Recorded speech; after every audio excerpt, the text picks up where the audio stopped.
Heard, but some people may not understand, and hopefully we'll get a better understanding tonight, because with us is Bob Marley, of course, of the Wailers, and along with Tyrone Downie, his keyboard player, are here tonight, and they've performed to sell-out crowds and just incredible crowds all over the world, in Europe, the Americas, and most recently in Africa. The music is infectious, and the message is influential, and we are pleased to have with us tonight the great Bob Marley and Tyrone Downie, and hi. All right. And good to see you. Now, you just got here from the Heinz Auditorium tonight. Yeah. So, and did you have a good time? Was it a good show? Well, we had a good time, but we hope that we can do it next time better. You're really a perfectionist, aren't you? Like when it gets right, you know. Yeah. I would think it, because I've seen a couple of your shows, and I would think that even though people in the audience think that it's probably the best show they've ever seen, you're always trying to make it a little bit better, just get your shows to be just right.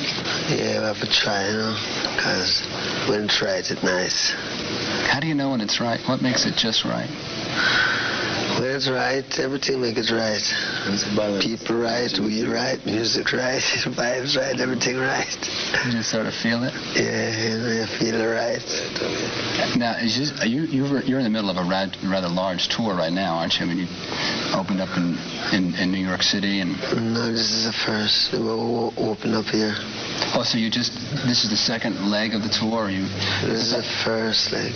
Well, what I was wondering about was when you were playing down in New York City, and we were reading about that up here, and when you played down in the Apollo Theater. Oh, that was last year. This past year? Yeah. What was that like, playing at the Apollo? It was good, you know, brand new experience. Because people up in Boston may not be familiar with the Apollo Theater. It's one of the famous black R&B theaters up in Harlem in New York City, and that's the first time you ever played up there. Sure. James Brown and all them people play down there, you know? Yeah. So we figure a good place to play. Did you purposely want to go there? Did you have a feeling about having more black Americans? Yeah, I want to go to Harlem, you know.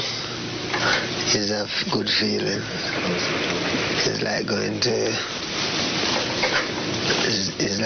Trinidad or, you know, in Jamaica, Zimbabwe. It's got that type of vibe. Yeah, it's the first ever really penetrated the black community as such, because it's one of the few venues that's really a communal venue as such. So it was the first kind of experience in that way in America.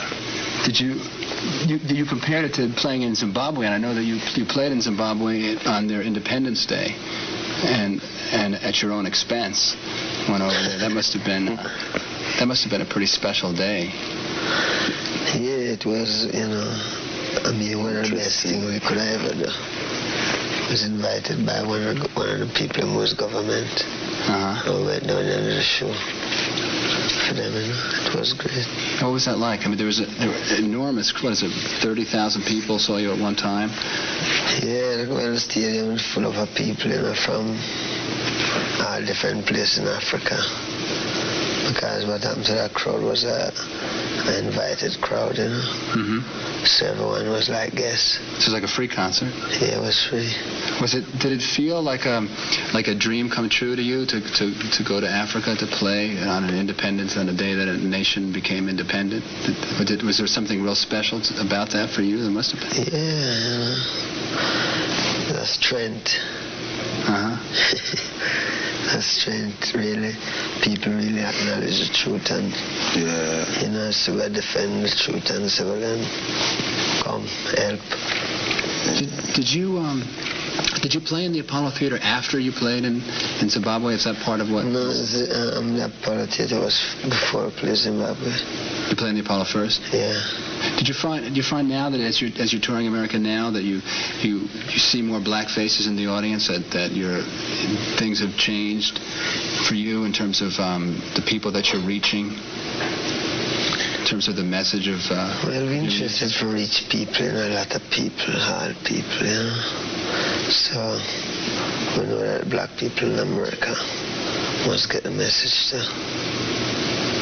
Because I know that you are been working with Frankie Crocker in New York City and sort of different promoters, and I know that that's important to you at this time. Sure.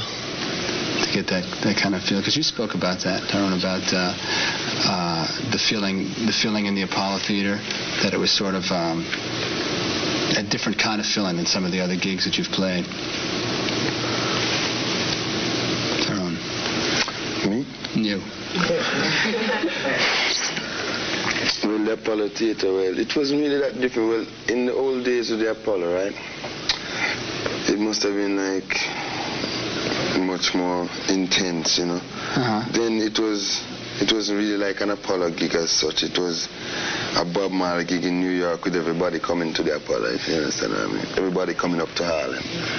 Because I'd say about 10-20% of the people in Harlem were really aware of what was happening.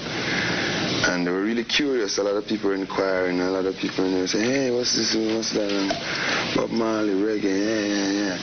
So at least now they're aware of it. So it's something to check out, you know. Especially like how Stevie Wonder has done a reggae track. I think more black Americans will be opening up to it. But it's not as if we just want to open up to more black Americans as such. But we would love to know that we are being heard by them, you know, also. We want to be heard by everybody, but it would be good to know that we're being heard by them. You know?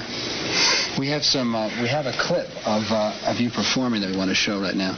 We have to apologize for the lettering on the bottom of the screen. Might be somewhat distracting, but that's the way that it came to us from Warner Brothers. And this is Bob Marley and the Wailers in concert.